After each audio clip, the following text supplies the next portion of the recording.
toi l'athlète. Tu bouges, tu manges bien, tu fais attention à toi, bref, tu es en santé. Mais savais-tu que santé et environnement sont indissociables? Et oui, un environnement pollué influence ton environnement. Étonnant, n'est-ce pas? Pour la deuxième année consécutive, les Jeux du Québec seront des Jeux éco-responsables. Mais éco-responsable, qu'est-ce que ça veut dire? Tu te le demandes? En fait, c'est tout simple. Il s'agit de préserver l'environnement et de contribuer à l'amélioration des conditions de travail et de l'économie locale. 4000 bénévoles, 4000 athlètes, plus de 2000 accompagnateurs et officiels et 20 000 visiteurs. Ça génère beaucoup de matières résiduelles et de gaz à effet de serre. Le comité organisateur de la 45e finale des Jeux du Québec tentera de minimiser ces impacts. Mais pour ce faire, nous avons besoin de toi. Nous avons besoin de ta collaboration.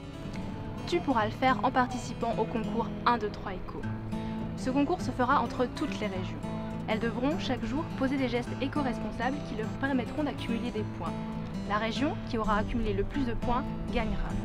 Il y aura une région gagnante à la fin de chaque bloc et une remise de médaille à la fin de chacun d'eux. Tu seras évalué, toi et ta région, sur 5 aspects. Les voici.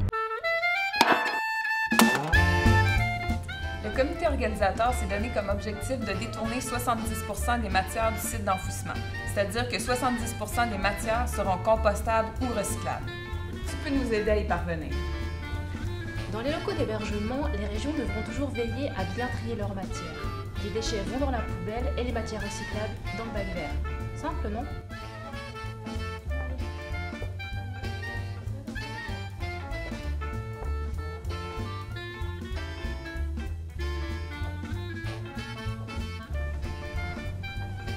Du même coup, pour sauvegarder l'énergie, un athlète par local sera responsable de fermer la lumière. Ce sont des petits gestes mais ô combien importants.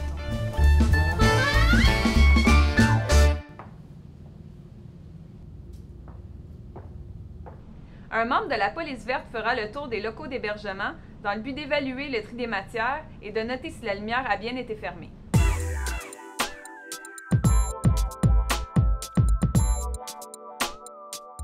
L'eau est une denrée rare.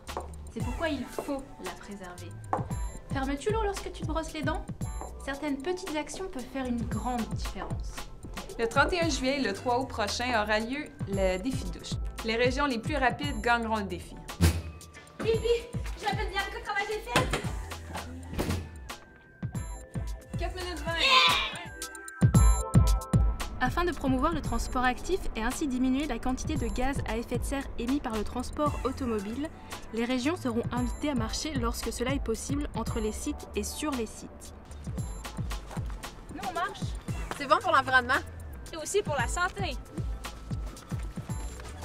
Un podomètre sera remis à chacune des régions. Un athlète pourra être élu porteur du podomètre. Chaque matin, lors de la régie, les chefs de mission devront donner à l'agente à l'éco-responsabilité la quantité totale de pas faits durant la journée précédente.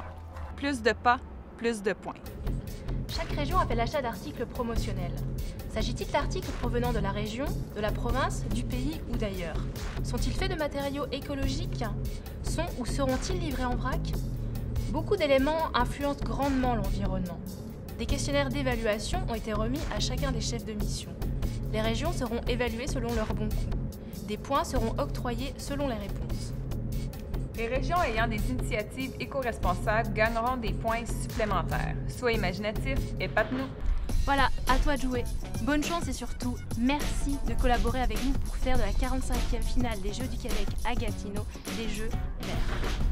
N'oublie pas d'apporter ta gourde réutilisable. Il y aura des points de distribution en eau potable sur tous les sites de compétition. Nous vous invitons également à visiter le site web des Jeux www.gatineau2010.com et à cliquer sur l'onglet Éco-responsabilité. Les politiques éco-responsables ainsi que les guides s'y trouvent. Au plaisir de se voir en juillet prochain!